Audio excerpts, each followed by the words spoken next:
কিছু কিছু ব্যাপার আছে যেগুলোতে রোজা ভাঙে না, সংশয় তৈরি হয়, কনফিউশন তৈরি হয় যে আসলে কি রোজাটা ভাঙলো কিনা। সেগুলো কি?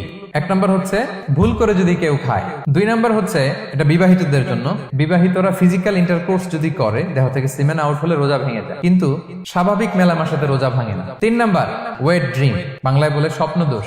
ঘুমের মধ্যে এমন কিছু দেখলেন ফলে আপনার সিমেন আউট হলো, আপনার রোজা ভাঙবে না, শুধু আপনি ঘুম থেকে উঠে ফরজ গোসলটা করে নিলেই হবে। চার নাম্বার হচ্ছে ব্লাড টেস্ট, ব্লাড টেস্ট করলে রোজা ভাঙে না। পাঁচ নাম্বার হচ্ছে অনিচ্ছাকৃত বমি। ছয় নম্বরে নোজ ব্লিডিং, নাক দিয়ে রক্ত ঝরলে মানুষের রোজা ভাঙে না, আনলেস যদি অনেক বেশি অ্যামাউন্টের হয়, আপনি ক্লান্ত হয়ে পড়েন, তখন তো আপনি রোজা ভাঙতে পারেন। সাত নাম্বার রোজা রেখে দাঁত ফেলতে পারবো কিনা, দাঁত ফেললে যে রক্ত বেরোয় এতে রোজা ভাঙে না। আট নাম্বারটা হচ্ছে ইনজেকশন, রোজা রেখে ইনজেকশন দেওয়া যাবে কিনা। কিছু কিছু ইনজেকশন দেওয়া যাবে, কিছু কিছু দেওয়া যাবে না। কোনগুলো দেওয়া যাবে না?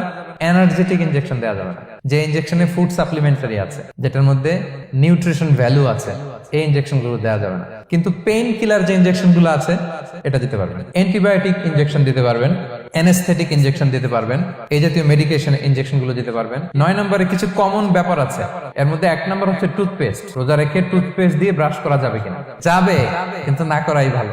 আই ড্রপ দেওয়া যাবে। এরপরে ডায়াবেটিক পেশেন্ট যারা আছে তারা ইনসুলিন দিতে পারবেন, এত রোজা ভাঙে।